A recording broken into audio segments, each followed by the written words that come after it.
During the Depression, W.C. Fields, the comedian, lost all his money and found himself without income, without a job, and his means of earning a living vaudeville no longer existed. Moreover, he was past 60, when many men consider themselves old. He was so eager to stage a comeback that he offered to work without pay in a new field, movies. In addition to his other troubles, he fell and injured his neck. To many, that would have been the place to give up and quit. But Fields was persistent. He knew that if he carried on, he would get the breaks sooner or later, and he did get them, but not by chance. Marie Dressier found herself down and out, with her money gone, with no job, when she was about 60. She, too, went after the breaks and got them. Her persistence brought an astounding triumph late in life, long beyond the age when most men and women are done with ambition to achieve. Eddie Cantor lost his money in the 1929 stock crash, but he still had his persistence and his courage. With these, plus 2 prominent eyes, he exploited himself back into an income of $10,000 a week. Verily, if one has persistence, one can get along very well without many other qualities. The only break anyone can afford to rely upon is a self-made break. These come through the application of persistence. The starting point is definiteness of purpose. Examine the first 100 people you meet. Ask them what they want most in life, and 98 of them will not be able to tell you. If you press them for an answer, some will say security, many will say money, a few will say happiness, others will say fame and power, and still others will say social recognition, ease in living, ability to sing, dance, or write. But none of them will be able to define these terms, or give the slightest indication of a plan by which they hope to attain these vaguely expressed wishes. Riches do not respond to wishes. They respond only to definite plans, backed by definite desires, through constant persistence. How to develop persistence? There are 4 simple steps which lead to the habit of persistence. They call for no great amount of intelligence, no particular amount of education, and but little time or effort. The necessary steps are: 1. A definite purpose backed by burning desire for its fulfillment. 2. A definite plan, expressed in continuous action. 3. A mind closed tightly against all negative and discouraging influences, including negative suggestions of relatives, friends, and acquaintances. 4. A friendly alliance with one or more persons who will encourage one to follow through with both plan and purpose. These 4 steps are essential for success in all walks of life. The entire purpose of the 13 principles of this philosophy is to enable one to take these 4 steps as a matter of habit. These are the steps by which one may control one's economic destiny. They are the steps that lead to freedom and independence of thought. They are the steps that lead to riches in small or great quantities. They lead the way to power, fame, and worldly recognition. They are the 4 steps which guarantee favorable breaks. They are the steps that convert dreams into physical realities. They lead, also, to the mastery of fear, discouragement, indifference. There is a magnificent reward for all who learn to take these 4 steps. It is the privilege of writing one's own ticket, and of making life yield whatever price is asked. I have no way of knowing the facts, but I venture to conjecture that Mrs. Wallace Simpson's great love for a man was not accidental, nor the result of favorable breaks alone. There was a burning desire, and careful searching at every step of the way. Her first duty was to love. What is the greatest thing on earth? The master called it love, not man-made rules, criticism, bitterness, slander, or political marriages, but love. She knew what she wanted, not after she met the Prince of Wales, but long before that. Twice when she had failed to find it, she had the courage to continue her search. To thine own self be true, and it must follow, as the night the day, thou canst not then be false to any man. Her rise from obscurity was of the slow, progressive, persistent order, but it was sure. She triumphed over unbelievably long odds, and, no matter who you are, or what you may think of Wallace Simpson, or the king who gave up his crown for her love, she is an astounding example of applied persistence. An instructor on the rules of self-determination, from whom the entire world might profitably take lessons. When you think of Wallace Simpson, think of one who knew what she wanted, and shook the greatest empire on earth to get it.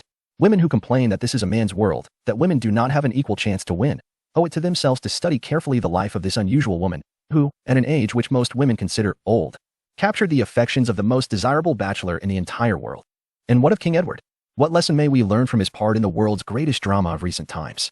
Did he pay too high a price for the affections of the woman of his choice? Surely no one, but he can give the correct answer. The rest of us can only conjecture. This much we know: the king came into the world without his own consent. He was born to great riches without requesting them. He was persistently sought in marriage. Politicians and statesmen throughout Europe tossed dowagers and princesses at his feet. Because he was the firstborn of his parents, he inherited a crown, which he did not seek, and perhaps did not desire. For more than 40 years he was not a free agent, could not live his life in his own way, had but little privacy, and finally assumed duties inflicted upon him when he ascended the throne. Some will say, with all these blessings, King Edward should have found peace of mind, contentment, and joy of living. The truth is that back of all the privileges of a crown, all the money, the fame, and the power inherited by King Edward, there was an emptiness which could be filled only by love. His greatest desire was for love. Long before he met Wallace Simpson, he doubtless felt this great universal emotion tugging at the strings of his heart, beating upon the door of his soul, and crying out for expression. And when he met a kindred spirit, crying out for this same holy privilege of expression. He recognized it, and without fear or apology, opened his heart and bade it enter. All the scandalmongers in the world cannot destroy the beauty of this international drama, through which two people found love, and had the courage to face open criticism, renounce all else to give it holy expression. King Edward's decision to give up the crown of the world's most powerful empire, for the privilege of going the remainder of the way through life with the woman of his choice, was a decision that required courage. The decision also had a price, but who has the right to say the price was too great? Surely not he who said, "He among you who is without sin, let him cast the first stone." As a suggestion to any evil-minded person who chooses to find fault with the Duke of Windsor, because his desire was for love, and for openly declaring his love for Wallis Simpson, and giving up his throne for her. Let it be remembered that the open declaration was not essential. He could have followed the custom of clandestine liaison which has prevailed in Europe for centuries, without giving up either his throne, or the woman of his choice, and there would have been no complaint from either church or laity. But this unusual man was built of sterner stuff. His love was clean. It was deep and sincere. It represented the one thing which, above all else, he truly desired. Therefore, he took what he wanted, and paid the price demanded.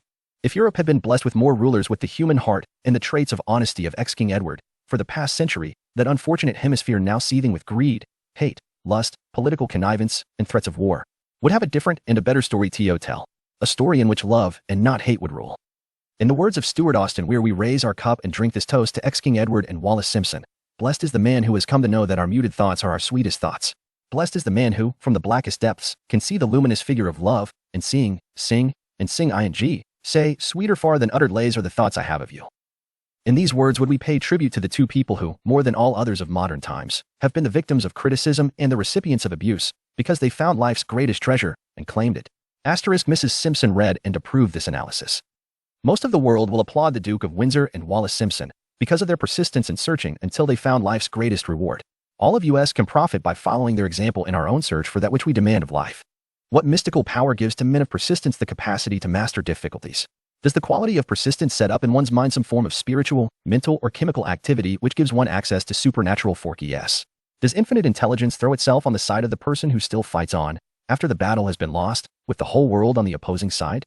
These and many other similar questions have arisen in my mind as I have observed men like Henry Ford, who started at scratch, and built an industrial empire of huge proportions, with little else in the way of a beginning but persistence. Or Thomas A. Edison, who, with less than 3 months of schooling, became the world's leading inventor and converted persistence into the talking machine, the moving picture machine, and the incandescent light. To say nothing of 100 other useful inventions. I had the happy privilege of analyzing both Mr. Edison and Mr. Ford, year by year, over a long period of years, and therefore, the opportunity to study them at close range. So I speak from actual knowledge when I say that I found no quality save persistence in either of them that even remotely suggested the major source of their stupendous achievements. As one makes an impartial study of the prophets, philosophers, miracle men, and religious leaders of the past, one is drawn to the inevitable conclusion that persistence, concentration of effort, and definiteness of purpose were the major sources of their achievements. Consider, for example, the strange and fascinating story of Muhammad. Analyze his life, compare him with men of achievement in this modern age of industry and finance, and observe how they have one outstanding trait in common: persistence. If you are keenly interested in studying the strange power which gives potency to persistence, read a biography of Muhammad, especially the one by Esad Bey. This brief review of that book, by Thomas Agrew, in the Herald Tribune, will provide a preview of the rare treat in store for those who take the time to read the entire story of one of the most astounding examples of the power of persistence known to civilization. The Last Great Prophet. Reviewed by Thomas Agrew. Muhammad was a prophet, but he never performed a miracle. He was not a mystic. He had no formal schooling. He did not begin his mission until he was 40. When he announced that he was the messenger of God, bringing word of the true religion, he was ridiculed and labeled a lunatic. Children tripped him and women threw filth upon him. He was banished from his native city, Mecca, and his followers were stripped of their worldly goods and sent into the desert after him. When he had been preaching 10 years, he had nothing to show for it but banishment, poverty, and ridicule. Yet before another 10 years had passed, he was dictator of all Arabia, ruler of Mecca, and the head of a new world religion which was to sweep to the Danube and the Pyrenees before exhausting the impetus he gave it. That impetus was threefold: the power of words, the efficacy of prayer, and man's kinship with God. His career never made sense. Muhammad was born to impoverished bears of a leading family of Mecca. Because Mecca, the crossroads of the world, home of the magic stone called the Kaaba, great city of trade and the center of trade routes, was unsanitary, its children were sent to be raised in the desert by Bedouins. Muhammad was thus nurtured, drawing strength and health from the milk of nomad, vicarious mothers. He tended sheep and soon hired out to a rich widow as leader of her caravans. He traveled to all parts of the Eastern world, talked with many men of diverse beliefs, and observed the decline of Christian ity into warring sections. When he was 28, Khadijah, the widow, looked upon him with favor and married him. Her father would have objected to such a marriage, so she got him drunk and held him up while he gave the paternal blessing. For the next 12 years, Muhammad lived as a rich and respected and very shrewd trader. Then he took to wandering in the desert, and one day he returned with the first verse of the Quran and told Khadijah that the archangel Gabriel had appeared to him and said that he was to be the messenger of God. The Quran, the revealed word of God, was the closest thing to a miracle in Muhammad's life.